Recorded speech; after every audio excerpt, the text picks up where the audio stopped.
राजस्थान में भारी बारिश से हालात दिनों दिन बिगड़ते जा रहे हैं। सूबे के कई जिलों पर बाढ़ का खतरा मंडराने लगा है। पिछले 24 घंटों से हो रही लगातार बारिश से जालौर, बाड़मेर, जोधपुर और जैसलमेर में नदियां खतरे के निशान को पार करते हुए घरों में घुसने लगी है। खेत खलियान बाढ़ में डूब गए हैं।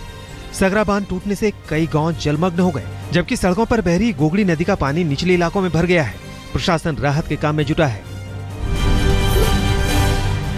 भारी बारिश से राजस्थान के हाईवे पर आवाजाही ठप हो गई है। हाईवे बाढ़ के पानी में डूबे हैं। जोधपुर और जैसलमेर के बीच सड़क मार्ग बंद हो गया है। रास्तों पर लंबी लंबी गाड़ियों की कतारें लगी हुई हैं। अगले 24 घंटों में भारी बारिश की आशंका को देखते हुए प्रशासन ने निचले इलाकों को खाली कराना शुरू कर दिया है। पाली में भी बाढ़ का पानी खेत खलियानों के बाद घरों में घुसने लगा है। बाढ़ में फंसे लोगों की राहत के लिए एनडीआरएफ का दल लोगों की मदद में जुटा है। खतरे के निशान से ऊपर बह रही नदियों में उफान आने से बाढ़ के हालात पैदा हो गए हैं। खेतों में काम करने वाले कई लोग पानी में फंस गए हैं और एनडीआरएफ की टीम उन्हें सुरक्षित निकालने में जुटी है। माउंट आबू में बाढ़ का खतरा बढ़ गया है। शहर में बारिश से जनजीवन अस्त व्यस्त हो गया है। बिजली और संचार सेवा चरमरा गई है। बारिश ने सैलानियों की मुश्किलें भी बढ़ा दी हैं। आवाजाही बंद होने से खाने पीने की चीजों के भाव भी आसमान छूने लगे हैं। भारी बारिश से बाड़मेर में भी बाढ़ जैसे हालात हैं। खेत खलियान और आंगन सभी में पानी भरा है। सड़कें बाढ़ में डूबी हैं। सैकड़ों गांव का संपर्क कट गया है। पिछले 6 दिनों से रुक रुक कर हो रही बारिश से आधा बाड़मेर डूब गया है। बाढ़ से अब तक 2 लोगों की मौत भी हो चुकी है। गुजरात में भी हो रही बारिश से बर्बादी दिख रही है। बाढ़ से सबसे ज्यादा प्रभावित उत्तरी इलाका है, जहां बाढ़ के पानी में गांव कस्बे डूब गए हैं। सैकड़ों गांवों का शहर से संपर्क टूट गया है। बनासकांठा की हालात सबसे ज्यादा बदतर है। जनजीवन अस्त व्यस्त है और सड़कें बाढ़ में डूबी हैं। बिजली और संचार सेवा ठप है। बाढ़ में एक लड़के के डूबने की भी खबर है। लोगों को राहत का इंतजार है। पिछले शुक्रवार को सोनमर्ग में बादल फटने की घटना का वीडियो सामने आया है। बादल फटने की इस घटना से अमरनाथ यात्रा पर असर पड़ा था, जबकि श्रीनगर करगिल हाईवे ब्लॉक होने से कई किलोमीटर लंबी गाड़ियों की कतारें लग गई थी। बांग्लादेश में आए साइक्लोन कोमेन का असर पश्चिम बंगाल में भी दिख रहा है। 24 परगना में तेज हवाओं के साथ हो रही मूसलाधार बारिश से हालात बिगड़ने लगे हैं। केनिंग और सुंदरबन इलाके में भारी बारिश की खबर है। प्रशासन अलर्ट हो गया है। हालांकि साइक्लोन की रफ्तार कम होने से थोड़ी राहत है, जबकि बारिश से बाढ़ की आशंका बनी हुई है। बांग्लादेश में आए साइक्लोन में 3 लोगों के मारे जाने की खबर है। साइक्लोन कोमेन का सबसे ज्यादा असर पटुआखाली, भोला और काउकादा में देखने को मिला, जहां आंधी, बारिश और समंदर में 5 फीट ऊंची लहरों ने तबाही मचाई। साइक्लोन ने कई घर उजाड़ दिए। वहीं समंदर में ऊंची उठी लहरों में 3 लोग गुम हो गए।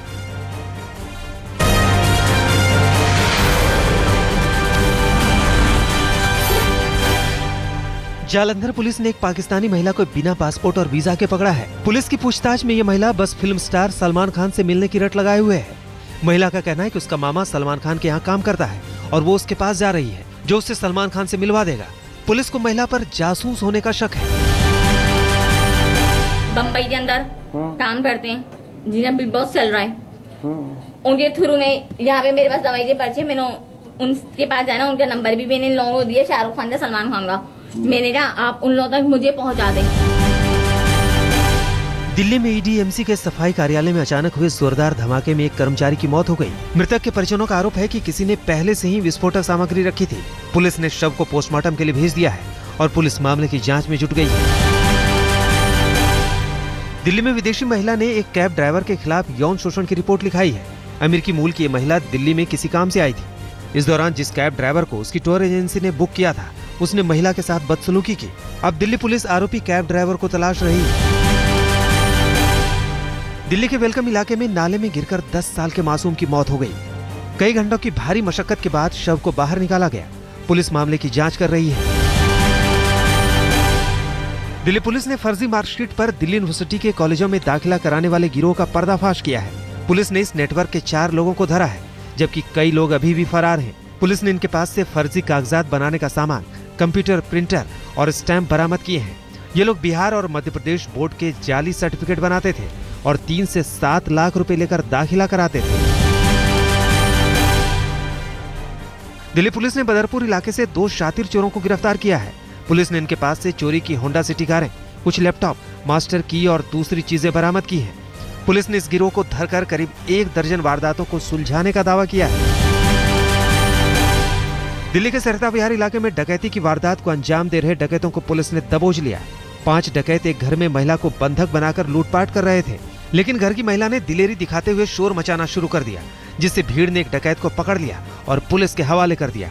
धरे गए डकैत की निशानदेही पर बाकी भी पकड़े गए। कानपुर में एक महिला के साथ चलती कार में गैंगरेप की वारदात का खुलासा हुआ है। बताया जाता है कि बदमाशों ने पति पत्नी को अगवा कर लिया और पति को चाकुओं से जख्मी कर पत्नी के साथ गैंगरेप किया, फिर सड़क के किनारे दोनों को फेंक कर फरार हो गए। मामला जब पुलिस के पास पहुंचा तो यूपी पुलिस ने यहां भी अपना कारनामा दिखाया। एफआईआर में गैंगरेप की जगह छेड़खानी का मामला दर्ज किया। झांसी रेलवे स्टेशन पर एक लड़की के साथ छेड़खानी की घटना सामने आई है। पीड़ित का आरोप है कि जीआरपी का जवान पहले पूछताछ फिर खाना खिलाने के बहाने एक कमरे में ले गया। जवान ने खाने में नशीली दवा मिलाकर उसकी असमत लूटने की कोशिश की। लड़की के शोर मचाने के बाद जवान लड़की को कानपुर जाने वाली ट्रेन में चढ़ाकर फरार हो गया। पुलिस मामले की तहकीकात कर रही है। अमरोहा में एक मंगेतर ने अपने होने वाली पति की हत्या कर दी। पुलिस के मुताबिक मामला प्रेम प्रसंग का था। झारखंड की रहने वाली लड़की ने अपने प्रेमी और उसके साथियों के साथ मिलकर मध्य प्रदेश के रहने वाले संतोष दिवाकर की हत्या कर दी। हालांकि पुलिस ने आरोपियों को दबोच लिया है। लुधियाना में मन्नापुरम गोल्ड लोन की एक शाखा में दिन दहाड़े लुटेरे करोड़ों रुपए का सोना ले उड़े। करीब आधा दर्जन बदमाशों ने पिस्तौल की नोक पर 14 किलोग्राम सोने के साथ साथ लगभग 2 से 2.5 लाख रुपए की नकदी भी लूट लिए। लुटेरों ने योजनाबद्ध तरीके से इस लूट की वारदात को अंजाम दिया कि आस पड़ोस के किसी भी दुकानदार को इस वारदात के बारे में भनक तक नहीं लगी। पुलिस अब लुटेरों का सुराग ढूंढ रही है। कानपुर में एक आशिक मिजाज शौहर की बीवी ने सरेराह जमकर धुनाई कर दी। महिला संगठनों की मदद से बीवी ने पति की चप्पल, डंडे और झाड़ुओं से जमकर पिटाई की। अपने पति की करतूतों से बेहाल पत्नी ने पति के मुंह पर काली भी पोत दी। पति के साथ आई महिला संगठन की महिलाओं ने इस दौरान पति के सारे कपड़े तक फाड़ दिए। भिंड में एक नाबालिग लड़के को चोरी के आरोप में भीड़ ने बेरहमी से पीटा। बस स्टैंड पर लोगों ने एक बच्चे को चोरी के आरोप में पेड़ से बांधकर लात घूंसों की बरसात कर दी। हैरानी की बात यह रही कि पुलिस तमाशबीन बनी रही।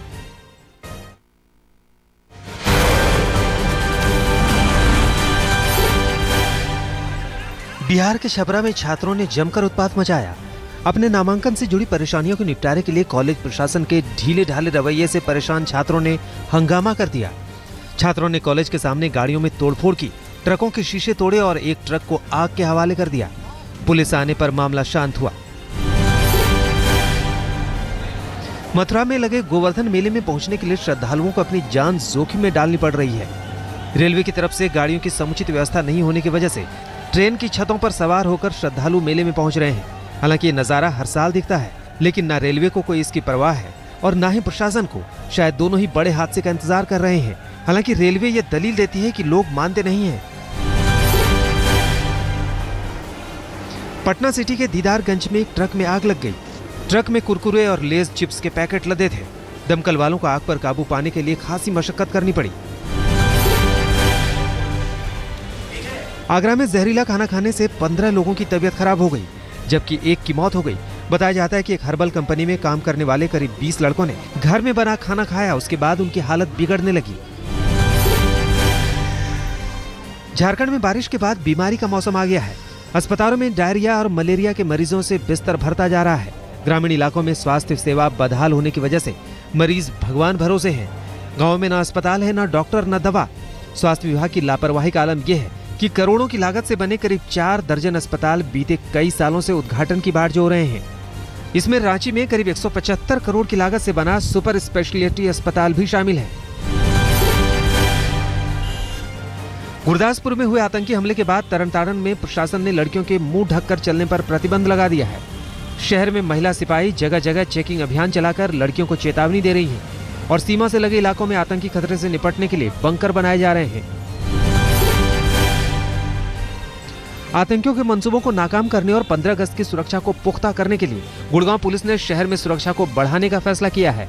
गुड़गांव पुलिस ने शहर के सभी 5 स्टार होटल की सुरक्षा में 52 कमांडो की तैनाती कर दी है। ये कमांडो अत्याधुनिक हथियारों से लैस होंगे और 24 घंटे होटल के बाहर सुरक्षा में तैनात रहेंगे। इसके अलावा गुड़गांव पुलिस ने शहर के दूसरे इलाकों में भी सुरक्षा का जायजा लिया है। इंदौर में अतिक्रमण हटाने पर जोरदार हंगामा हुआ। अतिक्रमण हटाने गई नगर निगम की टीम और पुलिस पर लोगों ने पथराव किया। जबकि कुछ लोगों ने आत्मदाह का भी प्रयास किया। इस घटना के बाद पुलिस ने लोगों पर सख्ती दिखाई और लाठीचार्ज कर हालात को काबू में किया। असम के जोरहट में दिमागी बुखार से मरने वालों की तादाद 22 हो गई है, जबकि 132 लोग इस बीमारी की चपेट में हैं। पिछले 10 दिनों में इस बीमारी ने महामारी का रूप ले लिया है। स्वास्थ्य विभाग की टीम लगातार मरीजों पर नजर रखे हुए है और इसकी रोकथाम के उपाय किए जा रहे हैं। दिल्ली के वसंत वैली स्कूल में 13 और 14 अगस्त को वाद विवाद प्रतियोगिता 2015 का आयोजन किया जाएगा। इस प्रतियोगिता में दिल्ली के कई स्कूलों के बच्चे हिस्सा लेंगे। पहले राउंड में करीब 32 स्कूलों की टीमें हिस्सा लेंगी, जिन्हें अलग अलग पूल में बांट दिया जाएगा। फिर सेमीफाइनल और फाइनल होगा। पंजाब के गुरदासपुर में हुए आतंकी हमले पर गृहमंत्री राजनाथ सिंह ने राज्यसभा में बयान देते हुए साफ किया कि हमला करने वाले तीनों आतंकवादी पाकिस्तानी थे। गृहमंत्री ने आतंकियों के पास से मिले GPS संकेतों का हवाला देते हुए कहा कि ये आतंकवादी रावी नदी के जरिए पाकिस्तान से आए थे। तीनों आतंकियों ने सेना की वर्दी पहनी हुई थी और वो चाइनीज ग्रेनेड और AK-47 से लैस थे। GPS डाटा के प्रारंभिक संकेत मिले हैं कि आतंकवादियों ने गुरदासपुर जिले के पास जहां रावी नदी पाकिस्तान में प्रवेश करती है से घुसपैठ की है। मॉनसून सत्र को सुचारू रूप से चलाने के लिए स्पीकर सुमित्रा महाजन की तरफ से बुलाई गई सर्वदलीय बैठक बेनतीजा रही। कांग्रेस ने अड़ियल रवैया अपनाते हुए ये साफ कर दिया कि वो ललित गेट और व्यापम मामले पर अपने रुख पर कायम है कि जब तक सरकार सदन चलाने के लिए अपने तरफ से कोशिश नहीं करती तब तक सदन ठीक से नहीं चलेगा। पहले उनका रेसिग्नेशन हो, उसके बाद डिस्कशन हो। बिहार के चुनावी रण में सुप्रीम कोर्ट के आदेश की धज्जियां खुलेआम उड़ाई जा रही हैं। नजारा दिखा पटना में एक फ्लाईओवर के उद्घाटन के मौके पर पूरा फ्लाईओवर JDU के पोस्टरों और बैनरों से अटा पड़ा था। फ्लाईओवर का उद्घाटन CM नीतीश कुमार के हाथों हुआ, लेकिन जनता को उपलब्धि बताने के लिए हजारों पोस्टर हवा में लहरा रहे थे। अपनी सरकार के प्रचार पर जनता के पसीने का पैसा पानी की तरह बहा रही केजरीवाल सरकार पर अब उनके अपनों ने ही सवाल उठाना शुरू कर दिया है। सरकार के विज्ञापन अभियान पर केजरीवाल के ही विधायक पंकज पुष्कर ने निशाना साधते हुए कहा है कि केजरीवाल सरकार बेशर्मी से जनता का पैसा अपने प्रचार में उड़ा रही है। राजधानी दिल्ली में नए सर्किल रेट को लेकर दिल्ली सरकार के कानून विभाग और केजरीवाल सरकार के बीच टकराव की नौबत आ गई है। अरविंद केजरीवाल नए सर्किल रेट को नोटिफाई करने की फाइल उपराज्यपाल नजीब जंग के पास भेजना नहीं जा रहे हैं, लेकिन कानून विभाग ने साफ कहा है कि ऐसा करना कानून के खिलाफ होगा। सीरिया के शहर इदलिब पर सेना के हवाई हमले का वीडियो सोशल साइट पर नजर आया है। इस वीडियो में हवाई बमबारी के बाद के नुकसान को दिखाया गया है। गोलीबारी में घायलों को एम्बुलेंस से अस्पताल पहुंचाते दिखाया गया है। ISIS के चंगुल से आजाद हुई 2 यहूदी महिलाओं ने दुनिया के सामने इस्लामिक स्टेट के आतंकियों के अत्याचारों को बयां किया है। इन महिलाओं के मुताबिक बंदी बनाए गए महिलाओं और पुरुषों को गुलाम की तरह बेचा जाता है। महिलाओं पर यौन शोषण के अलावा तरह तरह के जुल्म ढाए जाते हैं। बोलीविया में छात्रों ने सड़कों पर जमकर उत्पात मचाया। अलग अलग ग्रुपों में इकट्ठा हुई छात्रों की टोली ने प्रदर्शन के दौरान डायनामाइट का इस्तेमाल किया। ये छात्र यूनिवर्सिटी की नीतियों में बदलाव से नाखुश हैं। हॉलीवुड अदाकारा स्कारलेट जॉनसन की मोम की मूर्ति तुसाद म्यूजियम में लगेगी, लेकिन इससे पहले टाइम्स स्क्वायर पर स्कारलेट जॉनसन की मूर्ति लोगों के दीदार के लिए रखी गई। रेड कारपेट पर खड़ी मूर्ति इतनी असल लग रही थी कि लोगों को लगा कि खुद स्कारलेट जॉनसन ही खड़ी है।